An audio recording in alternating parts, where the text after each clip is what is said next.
the topic I really want to dive into is like aligning your life with your values. So what was that moment in your corporate career that you went, hang on a second, this is probably not aligned with me anymore and I want more? Yeah, absolutely. Look, I had an incredible corporate career running events and worked for companies like ACP Magazines and then found my way into REA where I built their national events and sponsorship program and absolutely loved my role there.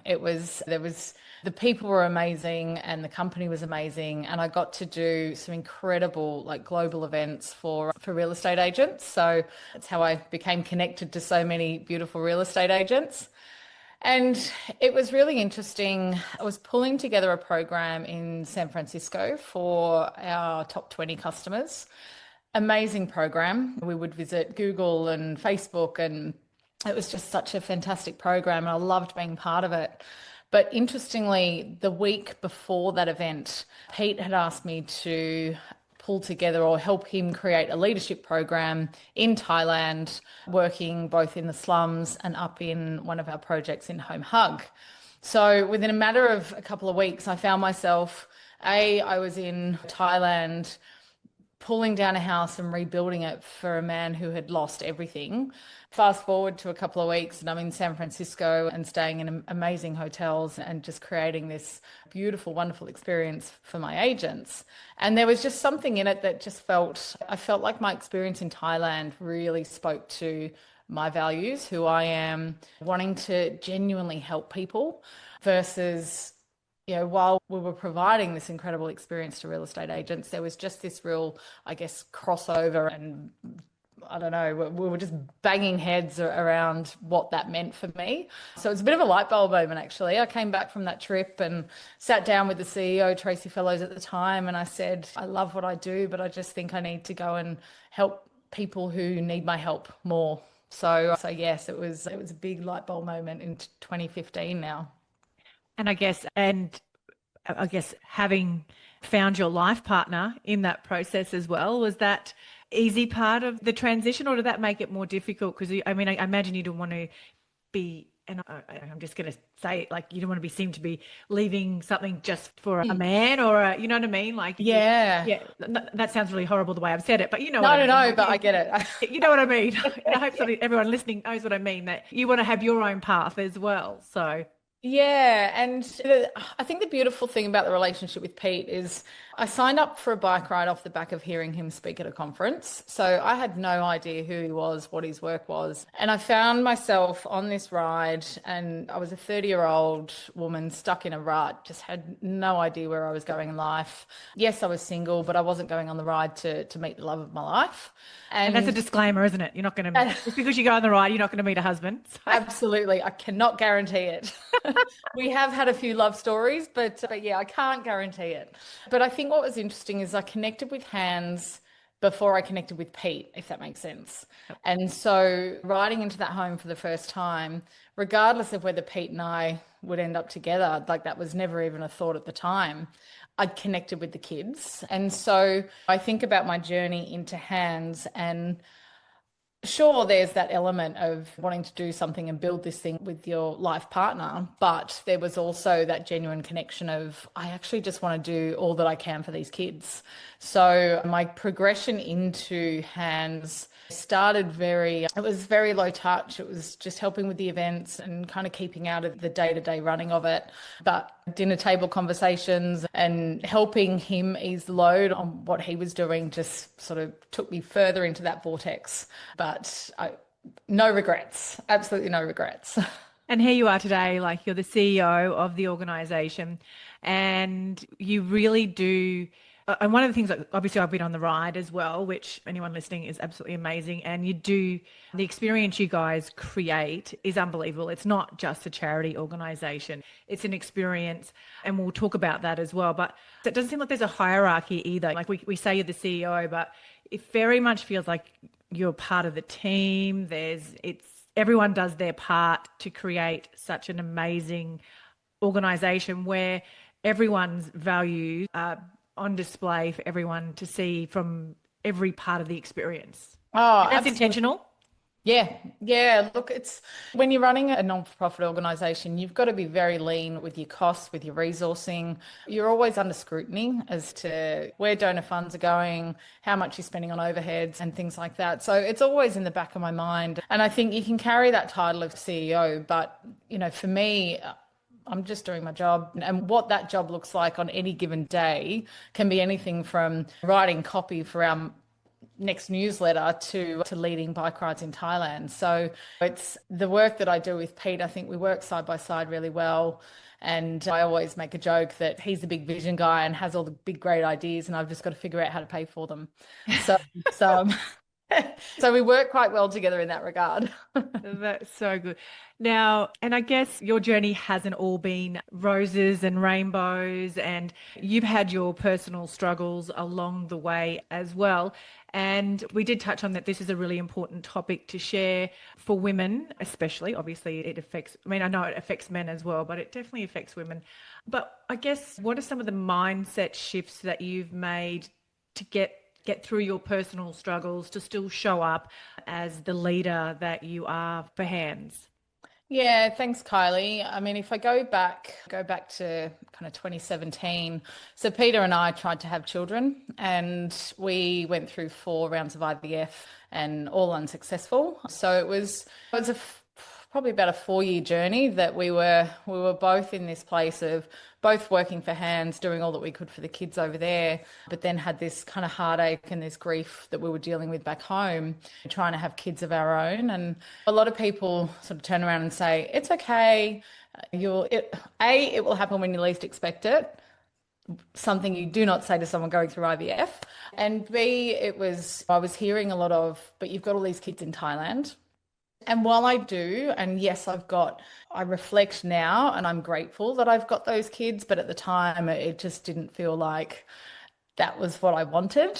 I was like, I just want a baby of my own. But interestingly, throughout that 4 year period, there was moments and times that I was in Thailand, and it seemed like we don't see babies come into our home all the time. So the kids that come into our home, they're anywhere from babies up through to adults. But it's not often you see like really young babies. And it felt like through those 4 years that every time I went there, there was just another baby. And it was another story, another person for me to put my love and energy into. And so I think the universe was kind of sending me these little nuggets. And I'm really grateful to have been able to watch these kids now grow up. But I think the biggest thing going through IVF, getting to the end of my journey, not being a victim to what happened and just shifting my mindset around that was really hard and I will carry the grief of that forever, but not living my life now as a victim of those circumstances. So I've made that conscious decision to throw my energy into my 3 beautiful nephews, my 2 gorgeous grandsons, my 170 kids in Thailand. So it's just shifting that energy and that, I guess, that maternal kind of pull in me, just throwing that into other people who deserve my love.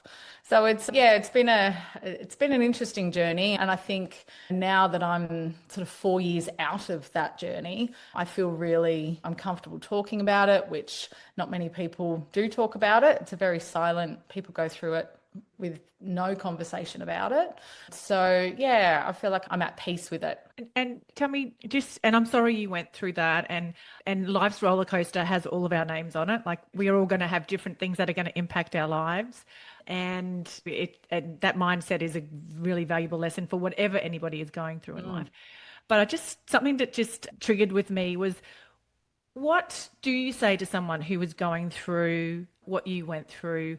You sort of touched on the things not to say, but what is the best way to support someone through that grief and that loneliness and isolation that I guess somebody feels Yeah. experiencing that? Is there anything? I mean, It's always hard to know what to say. And it's like when someone passes away and you can go in with the token, I'm sorry for your loss, but what else do you say?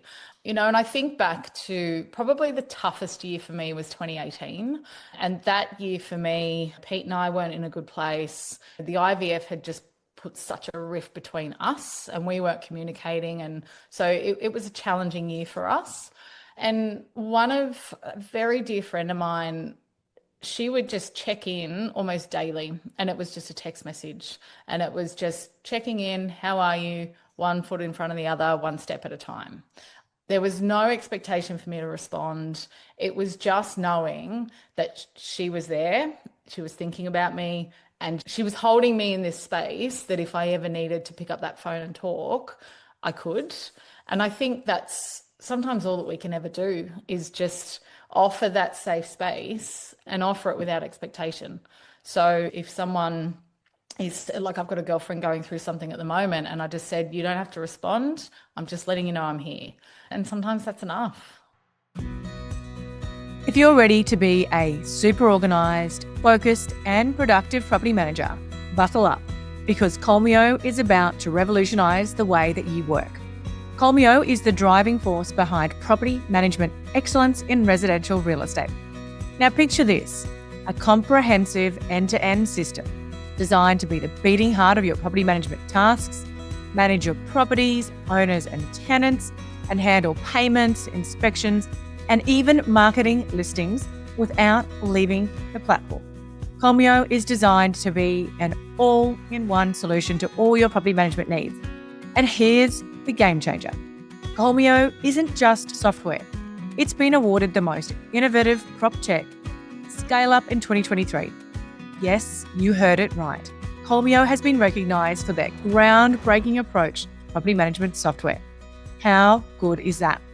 So property managers, whether you're a seasoned pro or just starting out, dive into the future of property management with Colmio. You can book in a demo with the team today and go in their weekly draw for a Prezi gift card worth $100. All you need to do is to head to the link colmio.com/thatpropertymum, and Colmio is Kolmeo.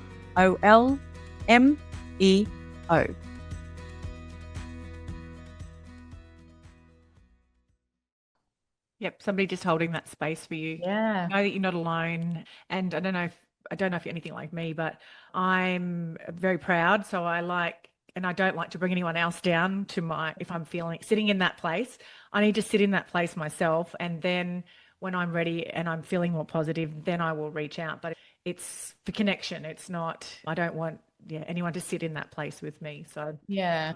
and it is so many things we go through in life. It is very personal journeys, but it's nice to know that you've got those people that are there. So 100%. yeah. Yeah. And it might be one or two people, but they're your people. Yeah. So off the back of that 2018 year, and this is something we touched on in our last time podcast. It's great chat. Was then you moved into 2020 where the world changed for all of us. But that lockdown period for you and Peter led to some amazing transformations in the way that you guys ran Hands. So yeah, I'd love you to share that again on how you guys sort of came up with the new direction of Hands and how that's led to what you guys are doing today. Yeah, so no, 2020 delivered us some blessings, to be honest. It threw us into lockdown. So Peter and I moved up to our farm and just locked down up here, which was fantastic to rebuild a relationship that had been suffering in the previous years. So it was great for us personally. And then professionally, I was actually on the Digital Live bike ride on the 13th of March, 2020, and it was the last day of the ride. And I remember seeing my phone just ringing off the hook, and it was Pete telling me, so there was all these whispers of COVID, there was everything kind of going on at the time, but we were a little bit oblivious to it. All we were seeing was that Australia was running out of toilet paper. We weren't actually seeing what was actually happening. And so one by one, we were losing our bike rides. They were getting cancelled. So within 24 hours, we had 80% of our fundraising just completely wiped. So borders shut, bike rides cancelled, no more travel to Thailand. And as we know, that would end up going into 2022. So at the time, it was like, right, September 2020, we'll be back, we'll do these rides. But obviously that wasn't meant to be. So what ended up happening was Pete and I were thrown into this kind of pressure cooker environment going, well, what do we do? We've relied so much on Australians and our bike rides to raise our funds. so what do we do now that they've been taken away? And we were able to come up with some pretty wild and wacky online virtual kind of ideas back in the days where virtual events were just the latest and greatest thing. So we did a virtual bike ride for a month. We did a virtual dinner, which absolutely loved. So you could actually just sit at home and do your big gala dinner rather than having to get it dolled up and go out for the night. So it was fun. We raised a lot of money. The community got behind us. And so 2020 was, I guess, a promising year.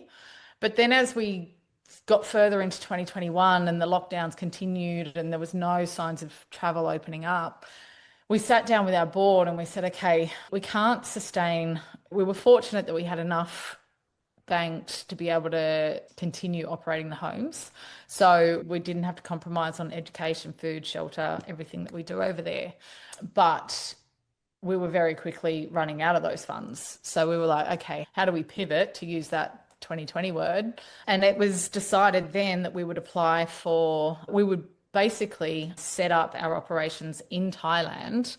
So create a foundation in Thailand, create a social enterprise model in Thailand. So all the same structures that we've got here in Australia, but shifting it to Thailand to start to raise money on the ground, run experiences on the ground, and try and get Thailand to a place where it's not reliant upon Australia.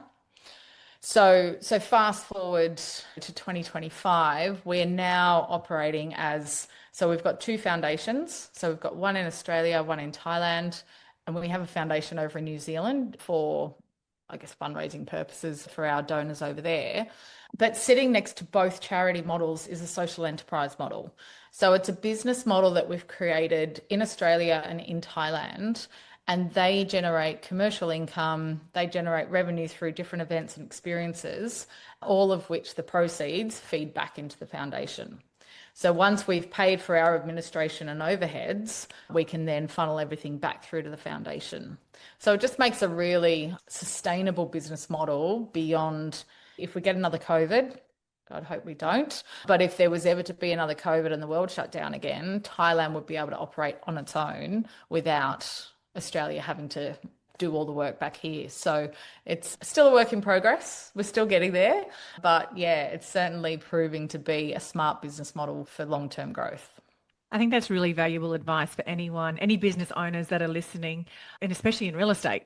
Markets change constantly, and the world we're living in now with AI coming in, everything's changing faster than it ever has in history. So learning to pivot and take valuable lessons from people who've been through these difficult, challenging times, I think is really important. So, and maybe you can break down that a little bit more for us with your enterprise model and that sustainability, because you shared a little bit of it with us on the ride, but in terms of your hospitality school and your farms and stuff like that. And the other thing I really loved was that we saw a couple of your kids graduating through college and through university.